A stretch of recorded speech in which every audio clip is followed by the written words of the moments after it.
That's right. So yeah, that's say what you like. Yeah. Say what you like when you're fired. That's what we're talking about, folks.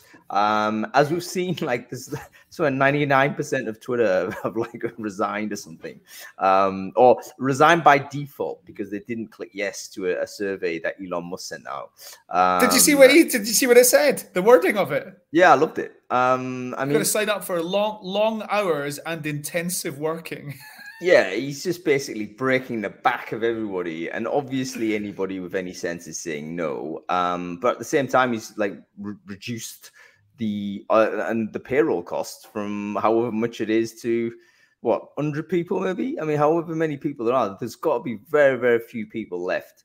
But what's interesting is the ones that do hang on in there. I do wonder whether they will also get, firstly, very interesting. Ship to pilot with a skeleton staff, and secondly, if it does somehow re-emerge as 2.0 in whatever way, you can bet your bottom dollar that they're going to be in Musk's good graces from there on forward. There could be a massive career accelerator for people who hang on in there.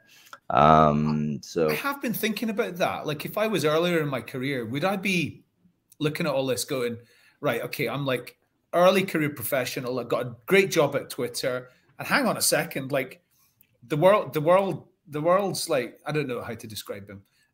Like this guy's turned up to run the business, and this could be the biggest learning opportunity I've ever had and will ever get. So should I just stay on for that?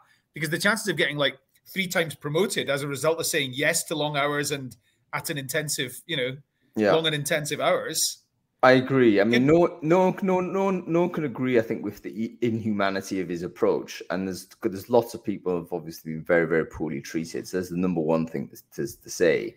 But for a young person moving onwards and upwards and thinking, you know what, this is an opportunity, it absolutely is. Because when you wash out so many people, you're gonna be sitting next to the guy at times. It's like that's money can't buy experience. Right. So I can imagine some people hanging on in there and may well be rewarded by it, even if it actually crashes down, goes down the pan in a couple of weeks, couple of months or whatever. There'll be some value in that. So yeah, folks. Yeah, I tweet all the time. I'm on Twitter a lot. If it actually goes, I'd actually miss it a great deal. And in fact, the people who read Brainfood, folks, I would say 30-40% of the content I curate comes from the people I follow on Twitter.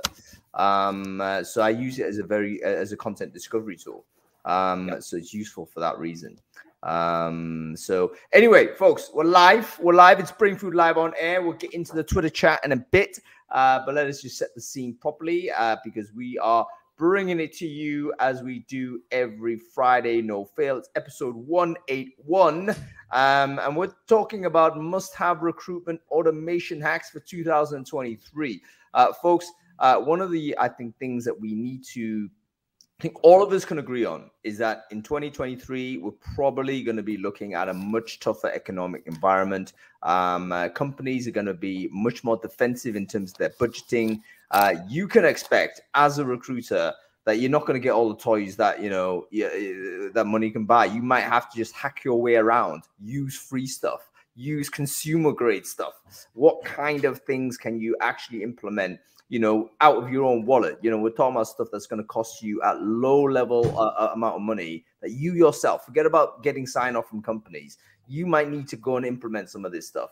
So what recruitment automation hacks can you implement to get faster and more efficient and do more with less in 2023? That's the topic of today's conversation. We've got some amazing guests with us who's going to come and share us some know-how. And this is something you and I know a little bit about as well, Adam, as back in the day when you were a scrappy entrepreneur, now you're a VP in an enterprise business. But when you're scrapping around, you haven't got money to throw around. You do use stuff and reuse and do what you need to do to get faster. So that's the focus of the topic today. The hack that I'm going to be most interested in finding out about is if you work for a large organization, what is your hack for using these hacks? Because almost all of them are going to be outlawed by your information security teams. So how do we get around doing that? Do we do it on our own laptops? Do we do it using our own domain? What do we do? Really important point. And actually, I hope Ed is here. Ed Han is here, because he actually mentioned to me, yeah, I'd love to watch the show, but actually none of these stuff I can use. So actually, Ed, can you use it in some way? I mean, how is the contract structured?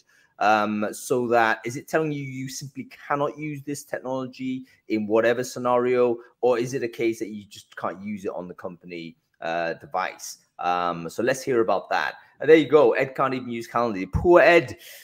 We feel you, man. We feel you. Okay. Let's actually, we've got to go, and quick word to our sponsors, folks. It's actually quite funny, because Christian, who is the sponsor of today, he should be on a beach somewhere. And he said, "Hong, listen, I can't do the sponsor message. I'm on holiday." I said, "Nah, listen, if you're going to do it, you have to do it. I don't care if you're in beach shorts or whatever. Get on the camera. You're going to have a chat with the community." So here we go. We're going to do this now. Let's see whether Chris is around. Won't be the first time we've had people on the beach on Recruiting Brainfood. I remember Rene Bollier having a chat with us from the beach when he was still convalescing. Mark Dubels was on a beach as well. Yeah, I think I see Chris, but he's not on camera somehow. How's that working? No. I'm going to get rid of him and then sort of... there he is there. I can't see him on camera. He's in the chat, but he's not on screen. I don't know why. It says on screen. Yeah. Here he is. Can we see him? No, I can't see him. Chris, where are you? Can you hear me? We can hear you, man, but we can't see you. Are you on camera or what? How bizarre. Yes, I've got my camera on and I'm ready to wave and... Oh, this is strange. Okay, no worries. Listen, let me see if I can get you properly. I'm going to close the video and then get you back on, Chris. Give me a sec. Wow, that's happened for the second time this week. It's really not this week, but the previous time where we had sort of, I forget who it was, but basically we called them up on screen and they just didn't appear. So hopefully this works. Ugh. Still can't see him. Chris, listen, man. I mean, I don't want to obviously bleed a huge amount of your holiday time, so we can't actually see you in the beach shorts, which I was actually hoping we'd be able to do, because I can't see you on camera. But you're here with us, so you might as well give us a quick one-liner about Talentiir. Who are you? What is it? Why should people care? What kind of people should pay attention to your product, man? Go. Great. Okay. And I'm actually not at a beach. I mean, I'm still in Denmark on holiday, but in 4 degrees weather, but at a nice resort where my kids are swimming all day, indoors, that is. So I would have spared you from the beach shorts anyway today. Okay. Let's use my 60 seconds. So Talentiir, RPO company, new RPO company based in Copenhagen, Denmark, and team of 8, all international team, working with scale-ups, but also large companies. My team are all sitting at different clients, on-house insight, embedded, and that is what we do. Fantastic stuff. And it's obviously been an interesting journey, bumpy rise for everyone this year. It's been a bit crazy and what have you, but it's great to see some recovery for you guys and getting some additional heads on and stuff like that. So I think any RPO that kind of survives this type of weird 18 months or so is going to be in great shape. So if you are a business that's scaling, particularly in the Nordics, but also elsewhere in Europe, but especially in the Scandinavian region, and you need somebody to come, you need a team to come in and boost your ability to recruit, do check out Talentiir, up and coming business, very interesting for us to explore. Okay, listen, Chris, I'll let you go. Thank you so much for coming on and giving us the message. We'll bring you back at some other point. And in fact, we've got a Founders Focus next month with you as well anyway. So at the very latest, we'll speak to you then, mate. Sounds great. Yep. Have a great one. Thanks. Take care, man. Cheers. Bye. Bye. There we go. I'm actually disappointed. Sorry, folks. I was hoping to give you a bit of flesh there, but it didn't happen for us. All right, let's get on with it. Let's get on with the show and bring on some of our guests. We've got everyone here. Thank you, Adam, for bringing that on. We're going to bring on, let's have a look. We've got Sofia Broberger. I never get her name right. Sofia is going to have to do it. I think you just said it right. No, it's a pronunciation. It doesn't sound as if as you say it. So it's not what the pronunciation is key. And we've got Greg Hawks here as well. It's super early for Greg, but let's bring him on. We've got Ivan Stojanovic as well, who I don't think he's been on before. So can't wait to ask Greg. There she is. Who works for a bit. Hi, Sofia. What a vision you are, Sofia. And there's Ivan. What a vision you aren't. But you know, no comment. What are you saying here? Beauty and the Beast? Is that what you're saying here? You know I love you, mate. All right. While Greg switches on, let's do some intros. Sophia, can you introduce yourself? Who are you? What it is you do?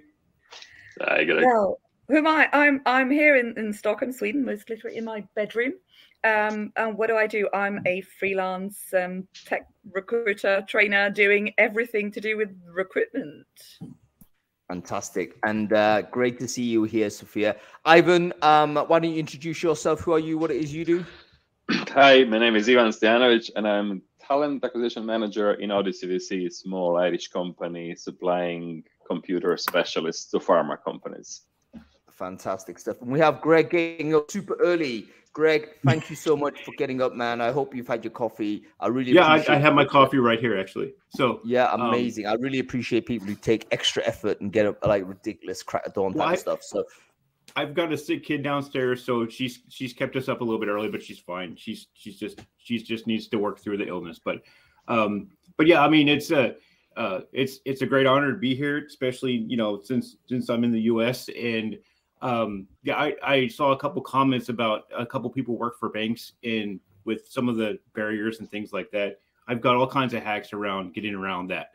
So yeah, and I like to automate myself. So this is exactly the kind of thing that I like to talk about. So amazing. really glad to be here. A quick plug for Greg, by the way.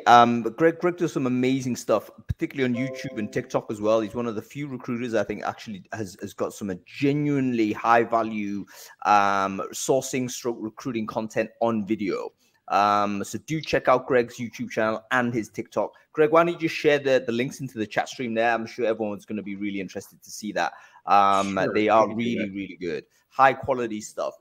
Okay, let's talk about this topic. I think all of us have been kind of are aware that we need to do more with less. That's, I think, going to be a theme for us in recruiting for 2023 and beyond. I think that's going to mean additional pressure for us.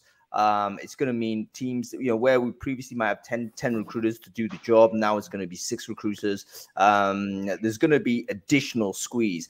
I reckon the recruiters are the ones that are going to succeed are the ones that are going to be able to use tooling to get faster and better. So this is how we're going to talk about it.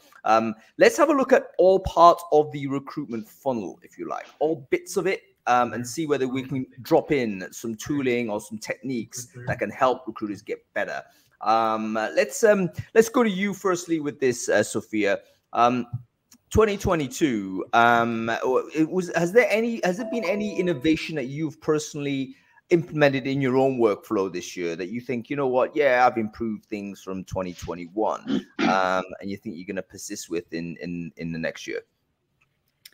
Trying to think if it's anything related to automation. I'm not 100% sure that I've done improvement. I'm probably using what I'm always been using and doing things in terms of automating. But in general, I mean, always constantly looking how to improve things, but more on the side of, let's say, candidate experience and how to recruit things and how to, in that sense, get even referral from candidates you're rejecting and probably that's probably more in terms of what I've been optimizing in how we treat the people in the process with us.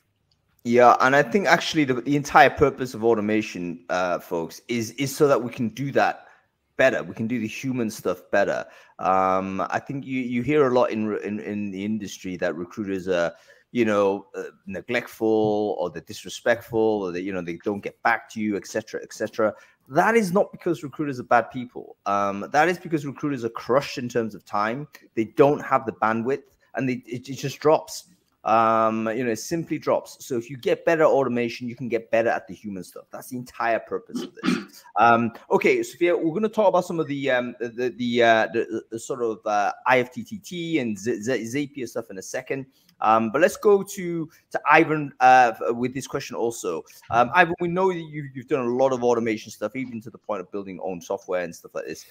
What can you say has been a thing that you've been able to implement and improve for your own process for 2000 and for this year that you think you're going to take on for the next? This year actually I saw the largest implementation of referral software via LinkedIn connections, and that was kind of very interesting. Like, we usually in large companies do something called sourcing jam and stuff like this, where you put developers or people in a room together for half an hour and they put in an Excel spreadsheet, first name, last name, LinkedIn URL. Found a way how to automate this, and I can talk about this. And then the other thing that loads of people mentioned here in the chat before, not being able to use even Calendly, I found a way how to merge calendars. So I use another calendar for my Calendly, then merge calendar with calendar in work.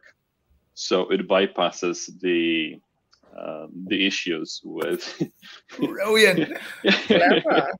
yeah. Basically, and I kind of became an expert because Google Suite calendars and Microsoft Office calendars are totally incompatible with one another. So you have to kind of do weird flows of what goes there and what goes where when. And you cannot do this with any Zapier or any automation like this. You basically have to merge calendars. You basically subscribe from your work calendar to your private calendar, which gets your Calendly and whatever else. So those hang on. Ed's gone into caps lock mode here. So let's that means shouting. Yeah, that's like. Hi, Brett. How are you? If you don't know, by the way, Ed is a guy who can't even use Calendly for his company. So let's just plan this out. There might be a lot of people working in corporate environments they can't use like consumer grade software like this. So can you just like break it down in terms of what you have done, so that someone like Ed can actually implement what is, I think these days, clearly a useful tool to be able to take off one end of the scheduling. That's going to save you a ton of time.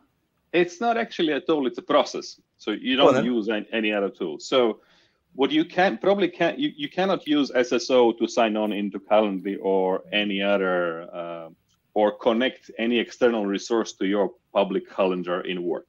That is a security problem. But what you can do in your Outlook or in your Google Calendar that you use for work, you can subscribe to other calendars. So you set up Calendly to some other calendar, so create a Google account somewhere, and then you subscribe to that calendar, and those times will be booked in your time in your work calendar. Brilliant. Clones it. Yeah, that's called a hack. That is basically it. That is essentially a hack. It's putting like getting a minor bit of functionality that almost no one knows about or uses. The only thing that you have to have is as a free Google account to sign up to your Calendly or whatever else you use. Calendly, just one example. And then you can do this for multiple people as well. So I actually took it a step further where I got my hiring managers availability as well in that way as well. So I am signed up to their calendars as well. So people can only book me when I'm really available, which takes it to a further step, which is far too complex, and I wouldn't advise anybody to do this. But if you cannot use Calendly or anything similar, just create another account and see whether you can see whether from your calendar in work you can subscribe to any other calendar, and you can try this with a free Gmail, perhaps. Yeah, I think this is quite simple. Some people are confused as to how to do it, but is a way to subscribe to another person's calendar. I think it's generally been designed maybe for EA type people or individuals that look after other schedules and stuff. But very few people use it. Simply explore how that subscription works, and you could basically pretend to be two people if you like. That's the mentality, and eventually you'll be a single user to do it. Right, Ed, get on with this. I don't want to hear about you complaining about Calendly again, because here is the solution. We just save you some time, man. Okay, Greg, let's go to you, man. You spend a huge amount of your time sort of exploring different tools, techniques, etc., etc. Has there been anything this year that you've encountered that you've dropped into your own process and you thought, you know what, that's actually really useful, and I'm going to persist with it in 2023? Well, right now, I mean, we utilize drip campaigns instead of just initial outreach, because the average candidate, 4 or 5 times contact you have to do. So we've automated a lot of that with Avature. I do a lot of scraping, so I like scrape a pipeline, plug it into Avature with a bulk list. So we're talking hundreds of people. And one of the challenges that we have is it's timing. I mean, a lot of times, like, it may not be the right time for people, or they may not be open to relocate to the 2 locations we're hiring out of. So if we can catch people at the right time, whether it's, emailed for or a phone call or a LinkedIn message, that engagement and re-engagement has been very helpful. In fact, I just did a drip campaign for, I think I sent out 1,400 emails, and like I literally took me all week to get through all of the responses, because I had so many people responding, especially right now with all these layoffs going on and people not being sure. I was already scheduling interviews into next week. So that engagement piece, as well as the re-engagement piece, is extremely helpful for us. And it's you really have to take it from the pipeline. So I use Data Scraper a lot of times, or Data Miner a lot of times, because a lot of the web scrapers there's firewalls against them. So I use Data Miner a lot. You can actually build crawling technology and pagination through Data Miner. So you have to configure and get pretty complex with it. But when you're talking about, going to a website, pulling that information in, and then being able to utilize it in Avature, it's much more effective. And there's things you can do, like I think somebody had mentioned if then that and Zapier. Phantom Buster is something that I've used just to do a bulk LinkedIn lookup. And because a lot of these tools that are built around AI, like Hire Easy and Seek Out, because a lot of those are based off of the LinkedIn profile, that can be, you really just have to connect the dots and build this stuff out the right way. So I'm always looking for a way to save time and streamline. And you have to dig into this stuff a little bit. I know Ivan has built tools like this before. I don't remember what it was that you had, but it did a lot of that. But really, right now, there's not a really great enrichment tool as far as you've got a list of people, you're looking for information, looking for contact information. It's still with Seek Out and Hire Easy, it's like 50-60% rate of getting emails and contact information, stuff like that. Limlist is one that I'm looking at. Brett put in Limlist, so I'm in the process of looking at stuff like that. So not to get all nerdy with this, but it's a collection of processes and tools in order to get us to the engagement and re-engagement piece. So you have to get really deep into this stuff. Yeah, I think that's one thing that I think a lot of recruiters might just get a little bit scared by, because it's kind of moving beyond the average user usage of technology. Most of us are obviously consumer level. We kind of interact with things as a normal human being does. But in order to get sort of good at the automation side and to accelerate, you have to just dig a little bit deeper, and you're almost got to force yourself to do it. And this involves, like, you could go and watch YouTube videos, go and check out Greg's channel, for instance. There's tons of content out there that should help educate you on what you're doing. The Phantom Buster thing. The Phantom Buster thing is they already have a template built in Phantom Buster for both LinkedIn lookup, and you literally just have to have a list of names, and maybe a job title. That's at the time all I had was names, and I was able to pull like 600 LinkedIn URLs and then plug it into another tool to get more information. So, but there are even workarounds in order for the bulk LinkedIn lookup. What I've done in the past, if I have a list of names and say either in Google Sheets or Excel, if you do a search on LinkedIn for somebody's name, you check the URL and you can take the URL and then replace it with column A, column B. For example, I've always looked Adam Gordon up. So Adam is in column A, Gordon is in column B. I know what when you do a search, I know what the URL looks like. So I just do a formula saying, this space should be column A and this space should be column B, and that will be Adam Gordon, and that will be looking at Adam Gordon on that's where I started too. Yeah, exactly. So you don't even have to, if we're talking about that kind of being able to not pay for it and do it, you can do formulas in Excel or Google Sheets that will literally like do that for you. And then you can do the, multi-URL opener, kind of opening them all at the same time.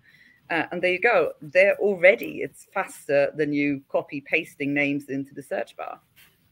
Yeah, absolutely. And that's the thing. It saves time. And yeah, you can use formulas. I've tried to do that before, but I mean, when you have a list of 600 people, I mean, you just do the fastest thing. So, and I think I used the trial version, so I was able to get the data that I needed and moved on to the next thing.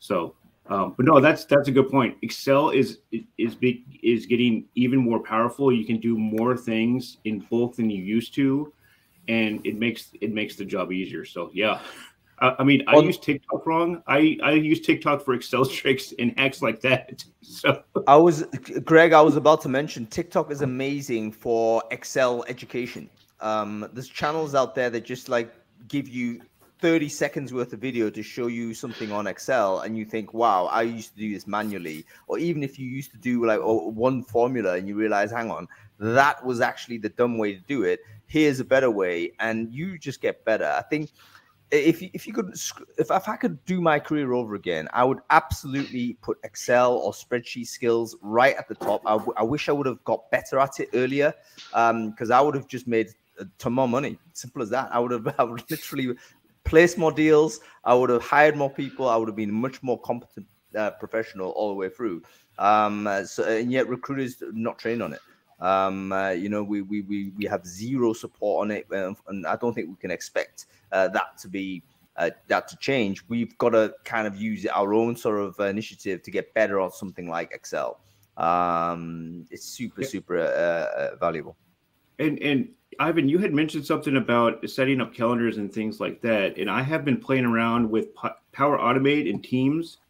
There is some automation there, like you can send emails and things like that, but I haven't really dove into that as much because it just like I have a day job. But there is like you can build some automation there as well. I was wondering maybe it could you could build something in regards to like scheduling if you have teams. I don't know.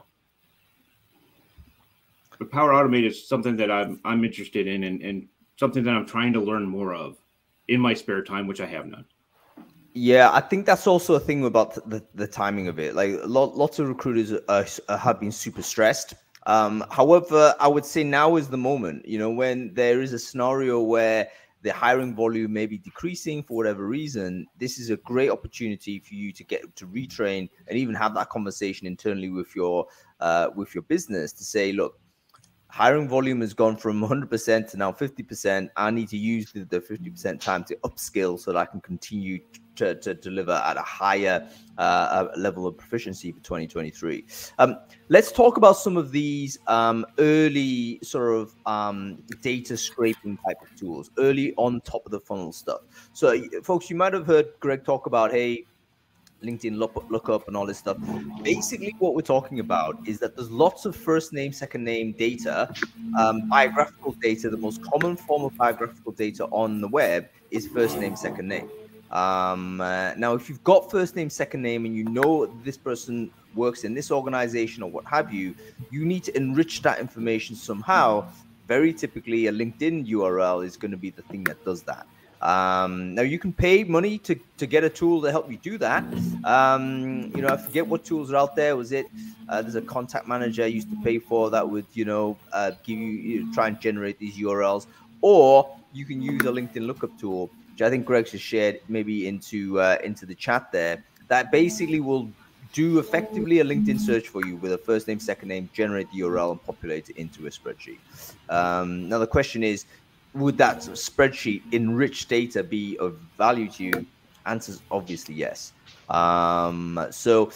Greg, go again in terms of the sort of tooling that you prefer. You have said instant data scraper. It's a Chrome extension. Tell us how that works. It is a Chrome extension. It's free. It is, if you're interested in learning about scraping and getting into it, that is probably the go-to tool to use. It's pretty automatic. It'll either, all you got to do is, if it doesn't get the data that you want, click on change table. It's probably the easiest tool to use and doesn't require a lot of configuration, but it's hit or miss. So I use data miner a lot because I like to build custom scrapers, but instant data scraper is the tool that I would use if you're new at this and you're not really sure on how to get the information. All right. So folks, instant data scraper, number one, I wouldn't say beginner level tool because I think you can go deeper, but essentially if you are a beginner, then just use it. Chrome extension. Again, I think a lot of recruiters don't even know about Chrome extensions. Go like my coworkers, like she was able my coworker Shannon, she was able to like get 8,000 IT auditors off of a list by using it. And I was like, you did this? That's great. Like that's awesome.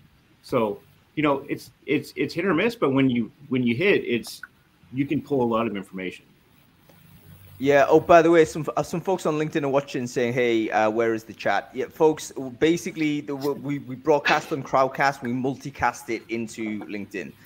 So when we talk about sharing links, typically they're going to be sharing Crowdcast. I don't have a team, I'm afraid to say. So otherwise, I'd populate LinkedIn. I might need to hire someone at some point to help do this. But yeah, basically it's on Crowdcast. All right.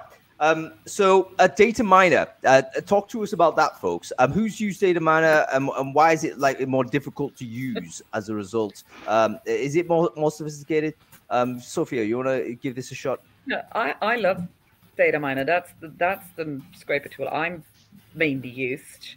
To be honest, I don't find it that difficult, but I like the fact that you can build it. It's a bit of a trial and error. You got to kind of, if you know, I suppose it helps if you know a little bit of HTML, so you can kind of understand what kind of aspects you can scrape and how they relate to each other.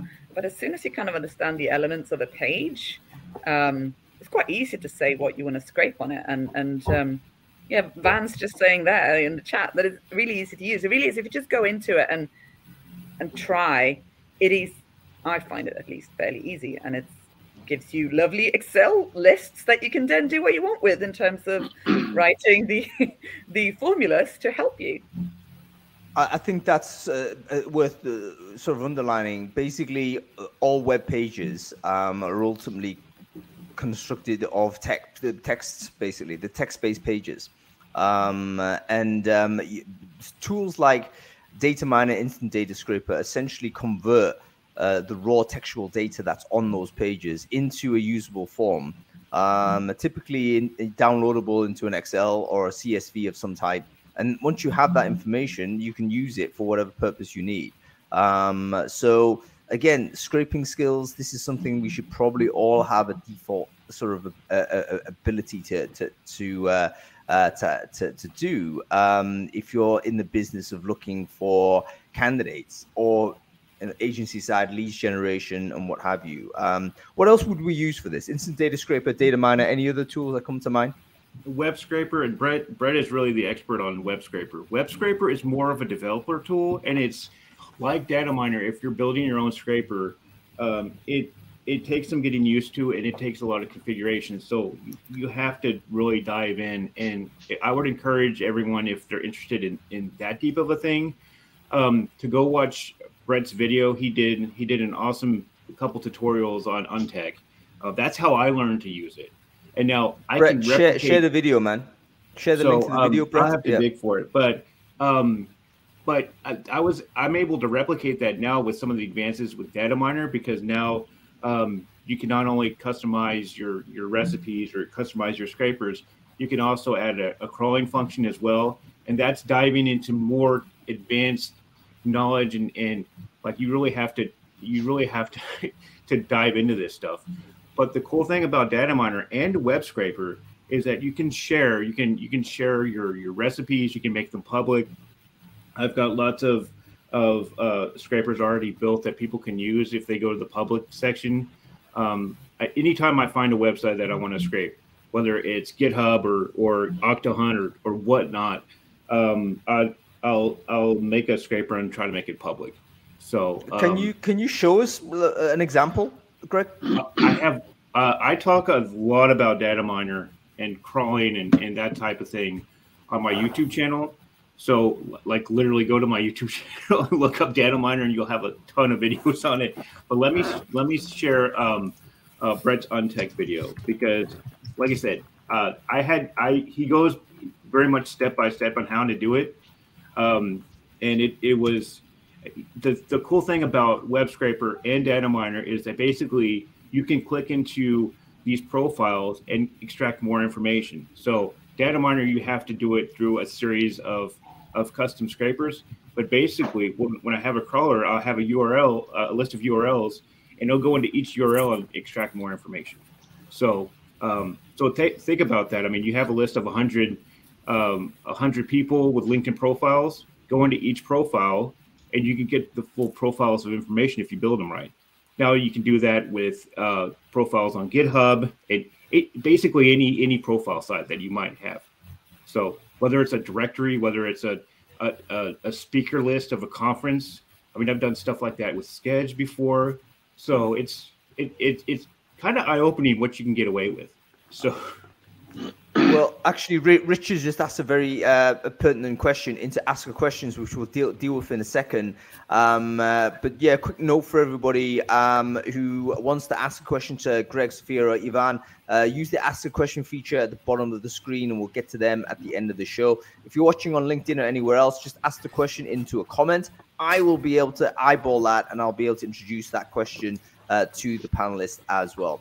Okay. Let's forget about scraping sort of websites for a second, and let's talk about sort of automating sort of the outreach aspect of it. We already touched on a few things before. We talked about Lemlist. What is Lemlist? Why should we use this? What does it do?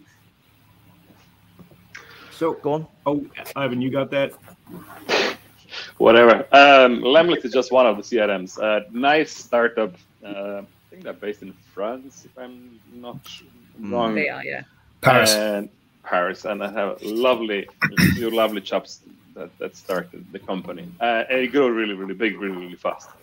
The reason is really good pricing and really, really handy user interface if you get used to it. I think somebody mentioned it in the comments as well. If you can tolerate the user interface, it'll be a great tool for you. So CRMs, in general, differ pricing-wise, as in CRMs that charge you per user or per action. The Lemlist is the one that doesn't charge you for amount of users you have, amount of contacts you have in there, which makes it fabulous value if you have lots of people.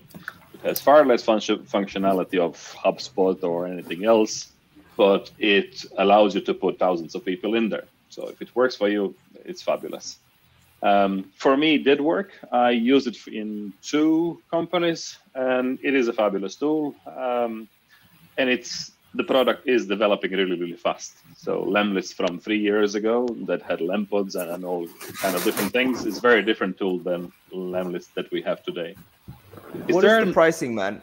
Is there a noise somewhere? Is there a music or noise coming from somewhere? No? Okay, I'm just... It's in your brain. Go to the doctor.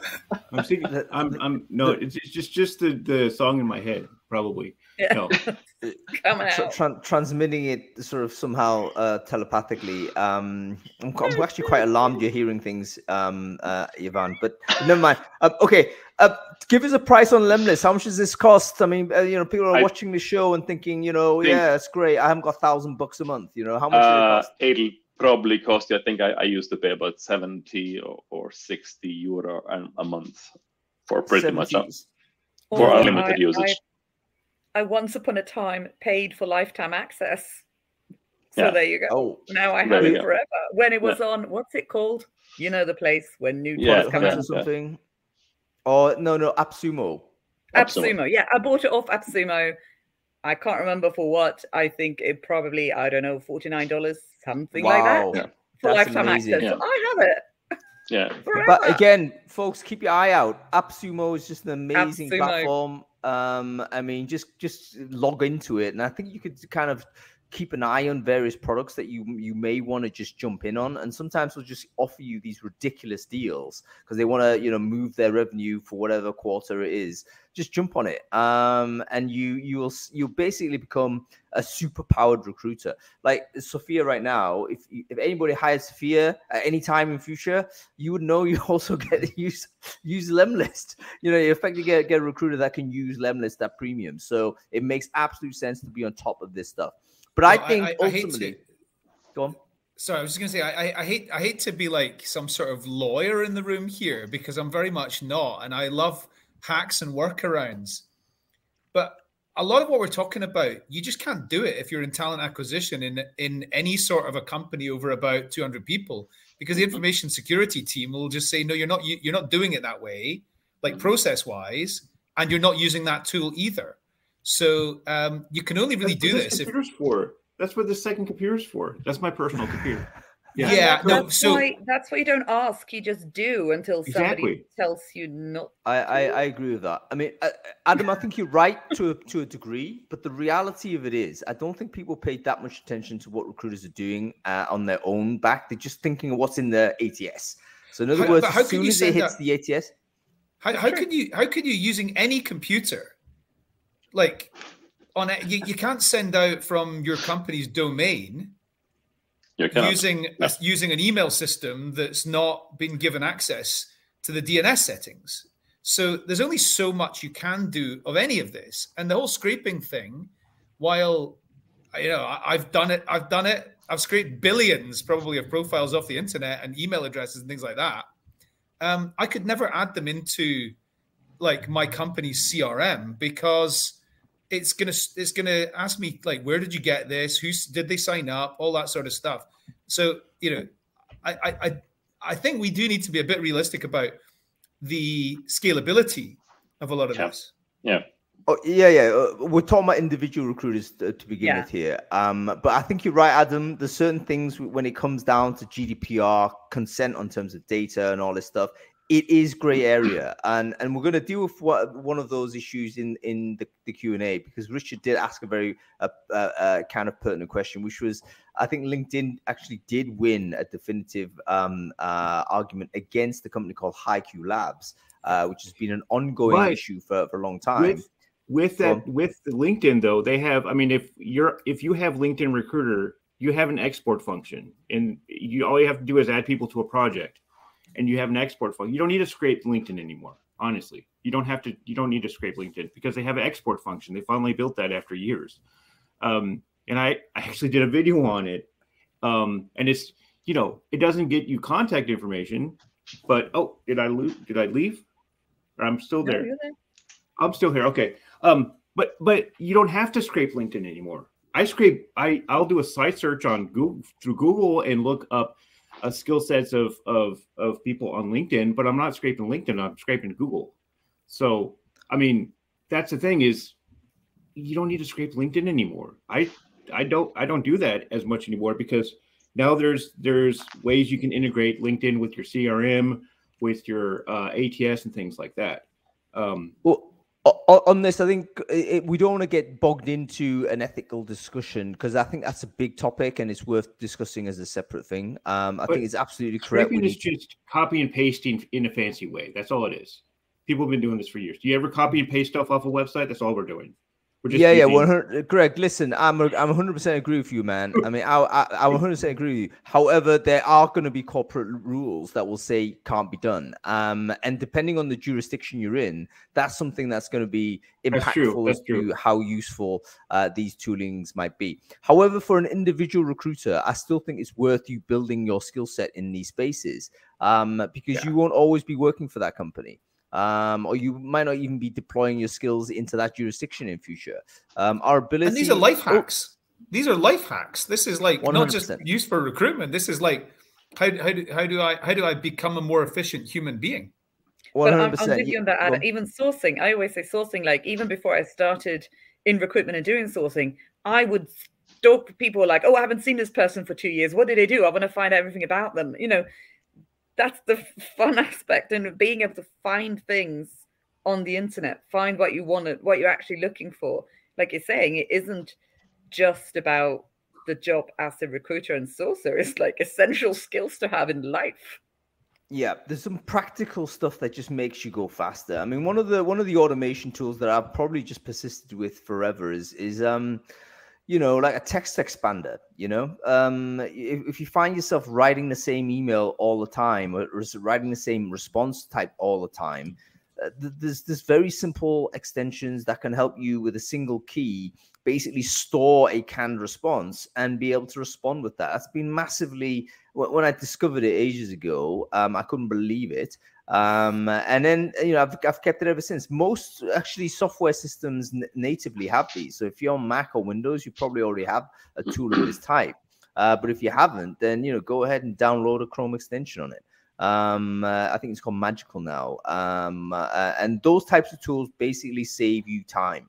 And that's the purpose of this conversation. What are the small tools that we can think about that actually is going to make you faster, because we don't have, you know, an assistant to help us? You know, we need to have these types of things that say, there you go, text. I think it's called Magical now, which is annoying. It's got this sidebar coming out. I don't really like it, but it basically is a more efficient thing than you previously could use.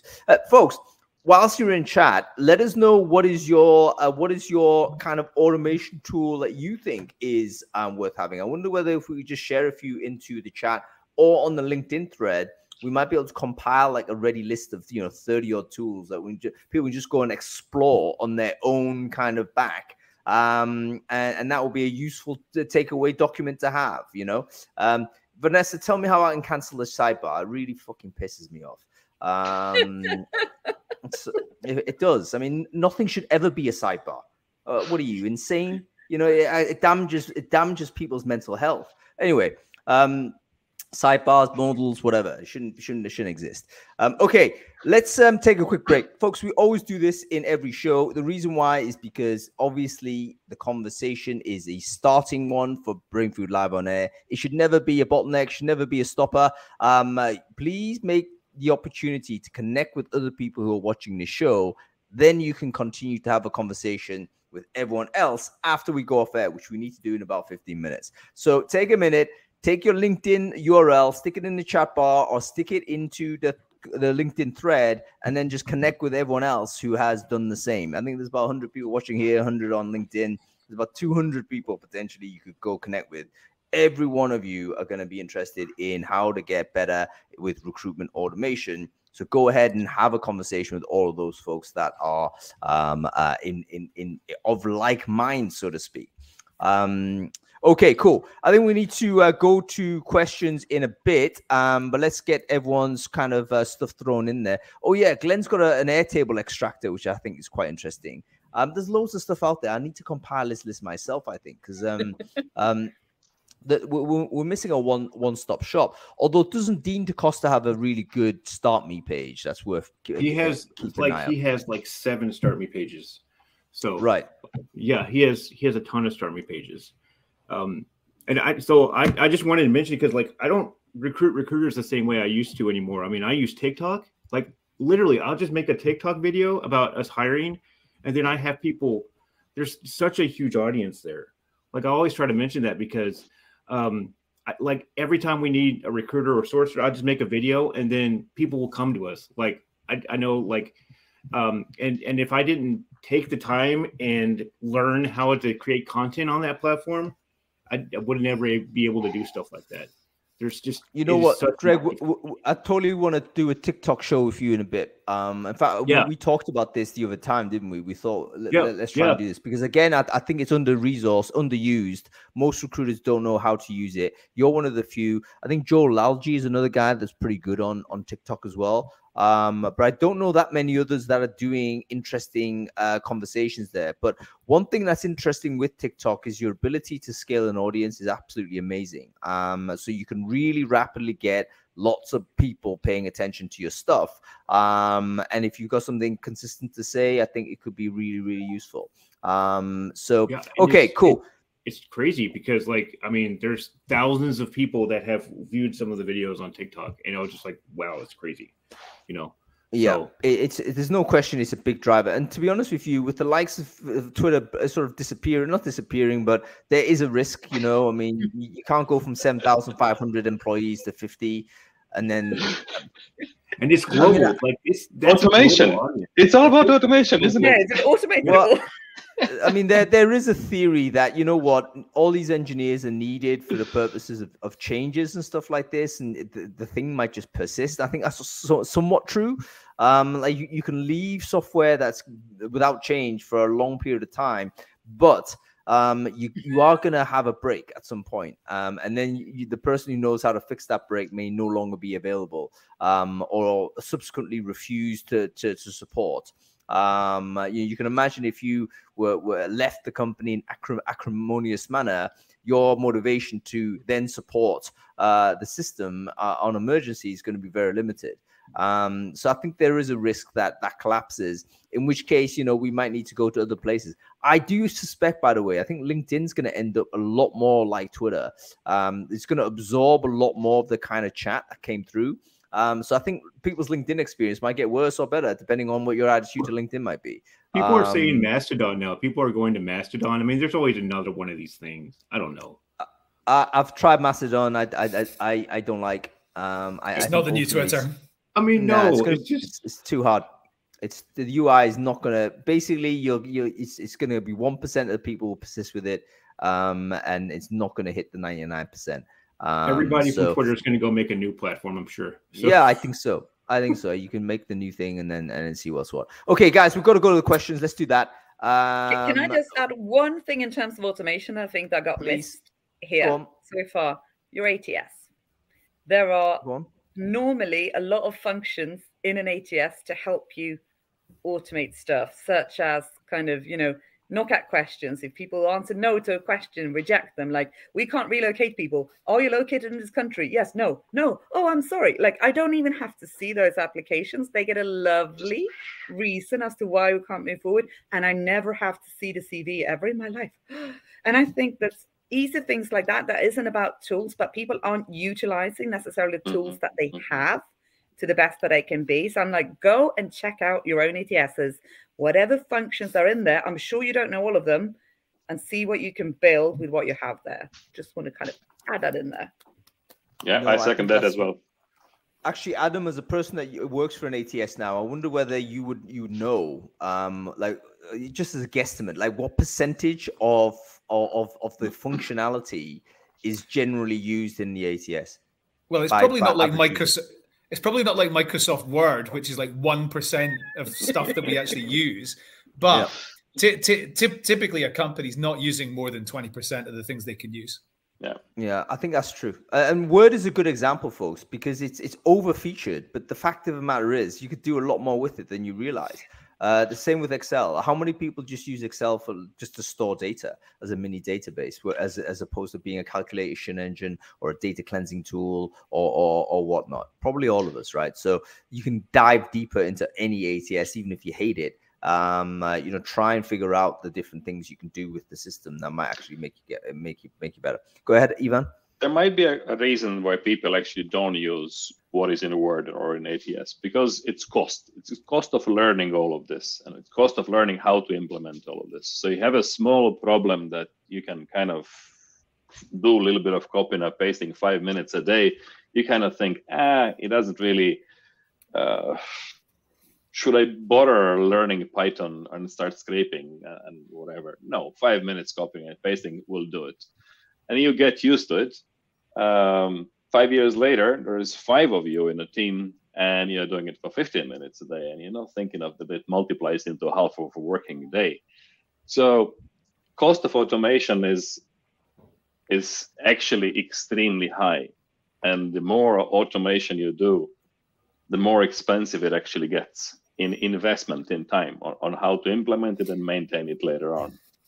So that depends on whether you have a team, though. Like if you at this point, let's economies say, of scale. At this point, though, as an individual recruiter that is responsible for their own performance, let's say, I think most of the time, if you found you had a recruiter that off his or her own back was able to suddenly generate lots of candidates compared to a second person, you would say, you know what, that's actually well done. They've used their own initiative to get better. And then you would ask everyone else to say, hey, listen, learn from this person. So I totally get it. I think we're not talking about team or enterprise level automation. That's a show for a different topic. We're talking about, let's say, a barren landscape. I'm a pessimist, right? So you go to 2023, it's complete apocalyptic scenario in terms of budget. Like literally hand to mouth existence for the recruiters that still have a job. Okay, great. What do you use? You're gonna have to pull stuff out from consumer level tech. Yeah. You got to literally hack it all together. And that's what we're going to be talking about. Anyway, we're coming to the end of this conversation. Let's go to the questions real quick. There's a few here that I'll just blast through. Is this recorded? No, it isn't, Mark. You need to be here full time. Change your plans. Actually, it is just review. Okay, this is a question from Richard. Didn't LinkedIn just win a lawsuit against HiQ Labs over data scraping? Answer is yes. Although I think the terms of that victory are based on LinkedIn's terms of service. So I think it's currently specific to LinkedIn. But for me, it kind of tells you a little bit of it's kind of like another step in the road towards scraping is wrong kind of thing.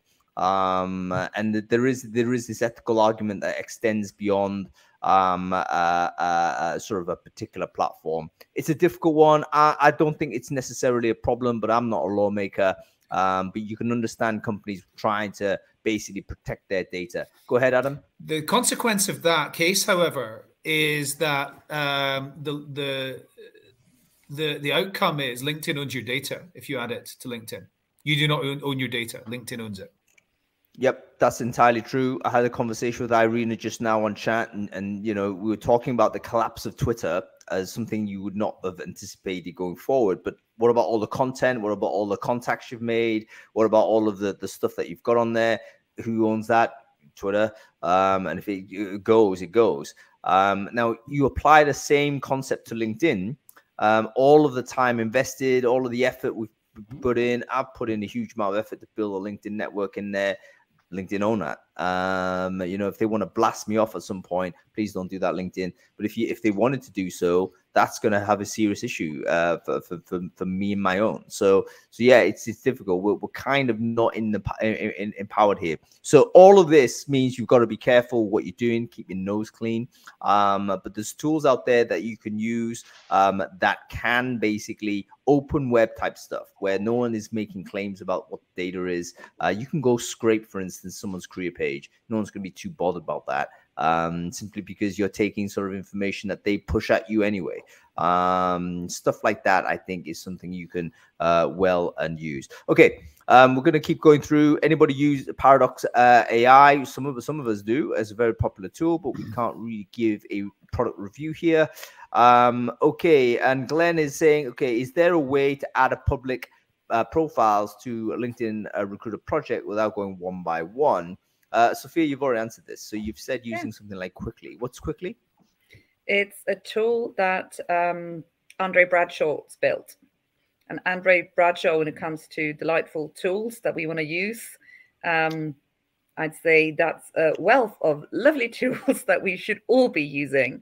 All right. To be honest. On a quick one on Andre. So he is a unusual character in our industry. But and I mean this in a positive sense, because he's one of the very few people that is more programmer than recruiter, in my opinion now. Yeah. So he just basically produces really useful tools. He makes money doing it, but pay him the money. So he makes like small amount of money on these things. He's going for small payments, massive use. Someone share Andre's sort of LinkedIn or wherever his page is there. It's the best place to. Yeah. Go check him out there. And even if you have some question, I would say just reach out to him, and he might be able to build you something. But again, that would be someone that if you simply follow this guy and got into touch with him, you're going to get more better at automation. He's one of those folks that everyone should. There you go. People are saying he's a savant. Okay, please share his link in LinkedIn, please, or in the chat stream. because people need to know. Okay, once that's done, I think we're gonna be. He's a kind of, sort of. Okay, we can't even find him. But there we go. Listen, I think that's about it. There's lots more to talk about. Obviously, we've barely scratched the surface when it comes to this topic. But hopefully you've got some value from this, folks. Make sure you connect with everybody there. There he is. He's got a Patreon page. Go and subscribe to his Patreon. It adds a lot more value than he gets from the industry, I would say. And if you think about the placements that you might be able to make based on some of the stuff he's doing, dude, the sort of the payment you're giving is going to be absolutely minimal. Okay, that's about it, folks. I hope you've enjoyed the show. Thank you to our guests for joining. Greg Hawkes, thank you so much for getting up early. We'll get you back, talk about TikTok. Ivan, great to see you, sir. Hopefully we'll catch up before long. I'm not sure when that next time will be, but I look forward to seeing you. Sofia, great to see you as well. Thanks for joining and giving your amazing input as usual.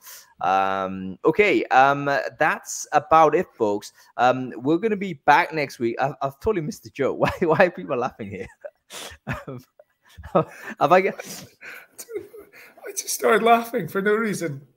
Someone's gonna have to explain. I mean, I wonder whether I've got something in my nose or something. No, it's not you at all.